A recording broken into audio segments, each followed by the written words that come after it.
Yo, Josh here. And Michelle. And we are Adventures Ahead. Yes, we are. And today, we're going to be talking about 5 problems with a Carnival Mardi Gras. Dun, dun, dun. So, yeah, we were on the Mardi Gras beginning of October 2021. It was a fun cruise, but like any cruise, I feel like there are some drawbacks. It was a new ship, so we've never experienced a ship that size, anything like that. So we are going to go down a list of some things. You okay? Yeah, some things that we thought were problems with the ship. And then we have honorable mention as well. Yeah. So, first one is... center stage. We love center stage in the what's it called? Atrium? But it's not the atrium. It's called something else. Center stage? No, it's called Grand Central. Oh, Grand Central, yeah. They don't call it atrium. They call it Grand Central, technically. So, yeah. So the identity of it. So kind of elaborate on that, Michelle. So what we were thinking is, there's shows that are played there, but it's also such a wide, big area that there's like bars there, there's people hanging out. It's not, and then like when people are trying to watch the shows, other people are trying to get their drink on, right? Right. And it's just such a big area. It's like, are we supposed to be watching a show here, or are we supposed to be chatting? And talking? Is this a great area to do that? Because it's Right. a great area to do that.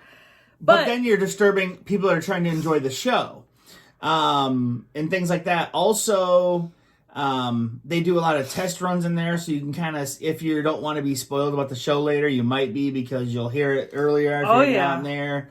So it's like, what is this place? Like, what is the identity? Like the atrium that we normally have on the ships is like a chill place. They have some things going on there, but not that many. And the bar is good. And usually if there's something going on there, it's at night, or like sometimes they have trivia during the day or something. But it's not like the show for the night. Right. And normally, like the theater, right? You're in there to watch a show. Right. You're not going to be not to talk. And screaming. There's a bar there, but you're not like bellying up to the bar there. So there's several places that you can belly up to the bar in center stage, and it's like well, there's a show going on. Like I want to hear the show. Now, no offense to anybody that's done that. No. But that's a problem. I think that's like she said, it's an identity thing. So that's our number one. Well, not number one. One of them. Yeah, one of them. Not the top one. It's not the top issue. Okay. The next one, I'll say the suite on board. So my parents got a suite. Very underwhelming. Yeah. They loved the suite on the Magic. They got a suite here, and they thought, like, my dad was like, oh man, this suite's going to be better. It's going to be the best. It's on a brand new ship. Very underwhelming, they thought. Very narrow still. I mean, and they had probably, I don't know how much. They didn't have a ton more room, really. I mean, they had another section, where there was a couch and a TV. They had 2 TVs, and they had a couch in this section. But it's like, was it really that much? Bigger bathroom? Was it really? Yeah, their bathroom was bigger. But was it really that impressive for the price they paid? I wouldn't have done it. Not really. No. Not compared. That's what they told us too. They said the one in the Magic is better. Way better. They liked it. But so I'd say the suites, not all the suites, because obviously, but I'd say the entry level suites are underwhelming. Yep. Just an ocean suite. Right. And that's coming from people that have had other suites on other ships. Yep. So there's that. The next one, let's talk about an experience that Michelle had, and it's with the touchless bathroom entries.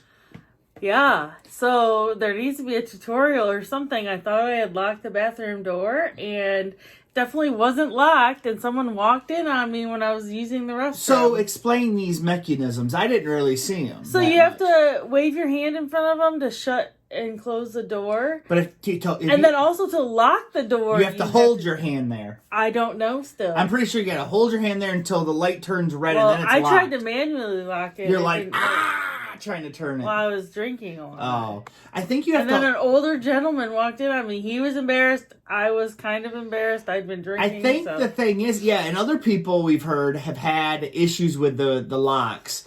The ones that are, by motion.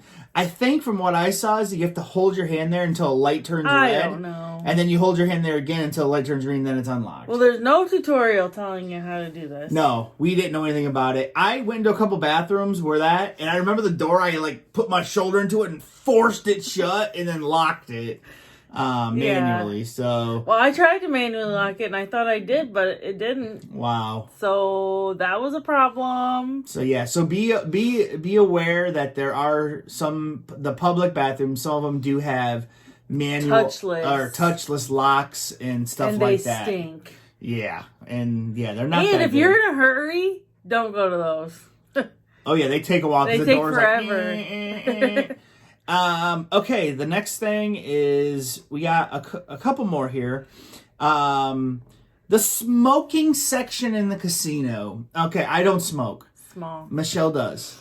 On a cruise. On a cruise, on vacations. So she does smoke, and the casino is big, but for the ship size, it's not that big, I don't think. But the smoking section is even smaller. So the non-smoking section is at least 2 different areas, though. Yeah, this non-smoking section seems one big area and spread out. Right, and the smoking is like one area, and these are the people that are gambling the most. Are the freaking smokers? Yeah, I feel like that too. That side is always busy, packed, and it's tiny. And I understand people are like, "Oh, we don't want to smell cigarette smoke," but I feel like when you were on the non-smoking side, it wasn't that bad. Like on other ships, they have good, they probably have a good filtration. But I'm gonna tell you, I think I talked to a couple of smokers when I was on the smoking side playing, and they felt really slighted by that. They were like, "Man, we're giving all this money, blah blah blah. We want to play too, and we got this little section with not as many games and all this and." It's hard to get a machine. Oh, yeah, you're fighting for machines. Right. I mean, Michelle went over there trying to get machines, and I went over there with her when I would go to play over there. And there were a couple of machines you couldn't get on the non-smoking side. So, but yeah, definitely crowded and small. Not ideal. No, not good. Not a good thing to do to the smokers on the ship.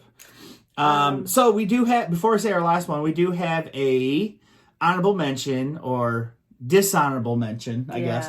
So what is that, Michelle? The theater empties into the casino. So the way that the Mardi Gras is set up, when a theater show is released, everyone's filtering through the freaking casino. Mm-hmm. Is that true? I mean, there's really nowhere else to go except for the elevators. Well, there's a bank of elevators, but they're so crowded. Yeah. You want to go someplace else, so everybody funnels into the casino, and if you're sitting at one of those machines right there, you're like, whoa, man. There's hundreds of people walking by. Yeah, yep. And I don't like that. It's terrible. It just crowds the casino even more. Yep. I don't care for that design plan. So, the last and the biggest thing, and we've heard this from a lot of people, is the size of the bathrooms in the staterooms. And I'm not talking about, my parents had a suite, so their bathroom was bigger. It was regular, I'm talking regular about regular size bathrooms for the staterooms, interior, ocean view, balcony. Yeah. I wish I would have brought, a measuring tape to see how much... There is footage of me sitting on the toilet, with the lid down. Of and course. Your pants up. Yeah, just showing what, I'm bigger, but still showing the size. So, we've had people that aren't bigger, like us, say, we had to step out of basically you have to step out of the bathroom to almost dry off sometimes. Yeah. I didn't. I guess I did a little bit, but not really, though. I could dry off in there, but it's very tight in there. There's a couple of design flaws where what they did was they put handles on the sink thing, And I think that's good, but it really lessens your room more in there. The handles need to go. The design of the toilet. We like the angled toilet, and it gives you more room. The old ships have better, even though the bathrooms are small still, their bathrooms are better. Oh, yeah. More room. Feel way bigger. Yes. I also think, like, in the shower for you... You were, like, washing your hair. Every day I heard you knock your head on something in there. Yeah, I mean, I'm not that tall. But, like, the first day I was, like, you know, sudsing up my hair, something, I went boom and knocked the shampoo and body wash down. Listen, the shower wasn't a complaint. I liked the shower. I liked the door. I like the door. The door on the shower, thumbs up, like it. I feel, actually, it's probably way better for our room steward. Because when we just have that curtain, I mean, there's water everywhere. Oh, it's like a flood. Yeah. So the door, the shower, I liked all that. That's good. That's not the issue. The issue is the square footage, the space inside the rest of the bathroom to get anything done. Yeah. That's what it is. Well, it's just very narrow. Yes. Everywhere. Yep. So yeah. I mean, what are there any issues that you had in the bathroom?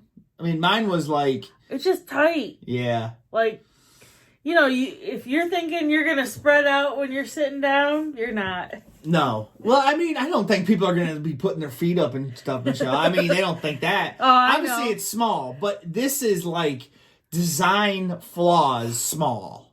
That's how I feel. I feel like they could have done a better job placing the stuff. You know, like I said, I feel like the I would have given up more room in my stateroom. The cabinet, and then also when I was washing my hands a lot, the water, like the sink is like real tiny, and like the water would splash out. So if you run the water would hit the thing and it would splash out a little bit, like out of the sink. That's what I experienced. Oh, I think the sink is maybe this big. But the faucet only goes to maybe this corner. That was the issue. Right there. Yep. So yeah. So like I said, that's the main issue. That was one of the biggest problems I had with the Mardi Gras. Hands down. Still like the ship. Thought that was good. Yeah. I've said some things in the past, just joking about it, but honestly, I thought it was a good ship. It was a good cruise. I loved a lot of things about it, which we'll do a video about that too. And yeah, those are some complaints. Those are the problems we saw with the Mardi Gras. Yep. Okay. If you've been on the Mardi Gras and you saw some complaints and different things, post them below. Or if you disagree with us. Yeah, or if you disagree with us, post that too. We want to start a conversation here. Bye. Bye. Thanks for watching.